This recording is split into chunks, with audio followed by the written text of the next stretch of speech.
안녕하세요. 정치를 쉽게 풉니다. 정치의 십선!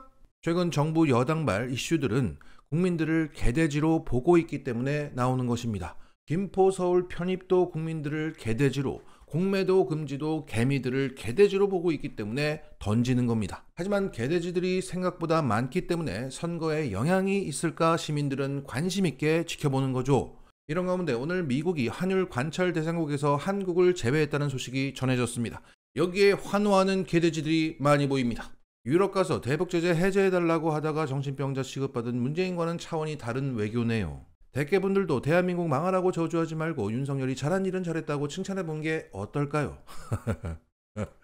정부 여당에서 좋은 호재만 생기네. 공매도 폐지, 김포 편이 앞으로 닥쳐올 건 이재명 재판에 돈봉투 줄줄이 사탕, 민주당 거품 물었다. 나라가 이제야 돌아가는구나. 윤석열 효과 지리네. 경제는 보수야. 외교 지린다잉? 역시 생각보다 개돼지가 많아요. 자, 여기에 시민들은 이렇게 대응하고 있습니다. 너의 댓글을 읽고 내가 놀랬다. 무역 적자 심해서 관찰할 경쟁력조차 없는 나라가 됐다는 뜻인데 이게 윤석열 업적이란다. 우리나라 망했다고. 우리나라 위상이 베트남보다 못하다는 얘기잖아. 그리고 이런 찰진 비유가 나왔습니다.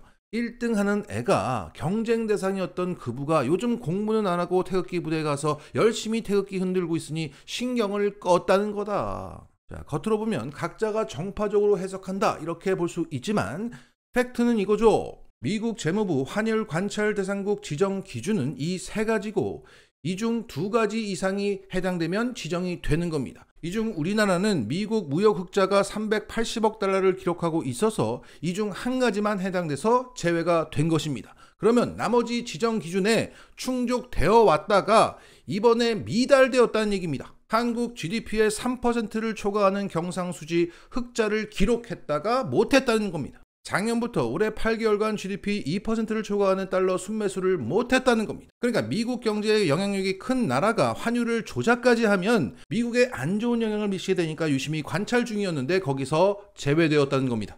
미국 입장에서 위협적인 경쟁 대상국이었는데 아니게 되었다는 겁니다. 따라서 이게 무슨 외교랑 상관인 게 아니죠. 자, 좀 더 신뢰할 수 있는 분석을 전해드리겠습니다. 올해 6월 25일 환율 관찰 대상국에서 제외될 것 같다라는 시점에서 나온 파이낸셜 뉴스의 기사 일부입니다. 한국은행 관계자는 이렇게 말했다. 미국 의회가 환율 보고서를 제출받았던 이유는 환율을 과도하게 한 방향으로 조정하는 국가가 미국의 고용에 악영향을 미치는 것을 방지하기 위한 것이다. 이 환율 보고서는 미국 입장에서 쓰인 것이며 우리 입장에서는 경상수지가 흑자를 보일수록 좋다. 환율 관찰 대상국에서 벗어나려면 경상수지 흑자가 감소해야 하는데 이런 현상이 지속되면 과연 우리에게 좋은 것인지 의심도 든다. 결국 우리나라가 대미 수출 그 양은 늘었을지 몰라도 그 질은 떨어졌고 전반적으로 미국에게 위협적인 존재였다가 아니게 되었다는 겁니다. 자, 정리하겠습니다. 오늘만 사는 무능하고 무식한 검찰 국힘 위정자들이 국민을 개돼지로 보고 선거에 이기겠다고 막 아드레날린을 주사하고 있는 가운데 미국의 환율 관찰 대상국 제외에 대한 반응을 보니까 정말 생각보다 개돼지가 많이 보이고 있습니다. 이런 반지성주의는 나라 걱정하게 만들고 있고 역설적으로 시민들의 정치 참여를 이끌어내는 효과가 있습니다. 쉽게 말해 내가 개돼지로 보이냐? 이러한 분노가 지금 어마어마하다! 정말 피바다가 되고 있는 국힘 소식입니다. 오늘 인요한 국힘 혁신위원장의 말이 큰 파장을 일으키고 있습니다. 여성만 따로 특별히 대우를 하거나 그런 건 아니고요. 청년입니다. 청년. 네, 아주 젊은 층은 남자를 다 이기고 있어요. 거꾸로 남자들이 20대는 좀 불쌍해요. 왜냐하면 시험 같은 거 치면 여자들이 많이 됩니다. 네. 똑똑하니까 그래요. 네네네. 그래서 꼭 선택적으로 누구를 손을 들어준다.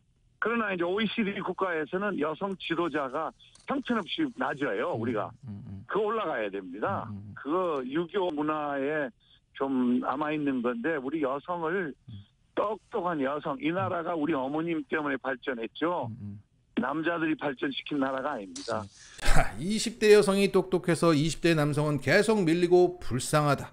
자, 여성을 존중하는 마음을 알겠는데 방송에 나와서 통합하겠다고 나온 사람이 이렇게 대놓고 갈라치게 하면 되겠습니까? 그리고 이뇨한 위원장은 유교 문화를 버려야 한다고 했습니다. 그런데 최근 이준석하고 만나질 못하니까 이준석 아버지와 연락하고 정치적인 아버지인 김종인을 찾아가고 있는데 이거야말로 유교 문화 아닙니까? 가뜩이나 젠더 이슈에 민감한 20대 남성의 발작 버튼을 눌러버렸고 모순적인 말과 행동으로 분열을 조장하고 있습니다. 잘하고 있습니다. 자, 여기에 이준석은 이것을 또 하나의 탈당의 명분으로 삼으려고 하는지 이렇게 진지하게 말했습니다. 이렇게 하면 여성표가 오를 것이라는 단순한 처분과 편견에서 벗어나야 합니다. 대한민국의 발전이 특정 성별에 의해서 이루어졌다는 주장이 가능하지 않습니다. 당이 선거에 승리하기 위해서는 젠더 담론을 제발 냉탕 온탕으로 가져가지 않아야 합니다. 일관된 관점을 유지해야 합니다. 저는 여가부 폐지 정당을 만들겠습니다. 이거죠. 아이고 한심합니다. 그리고 최근 국힘당 중진들의 행보가 심상치 않습니다.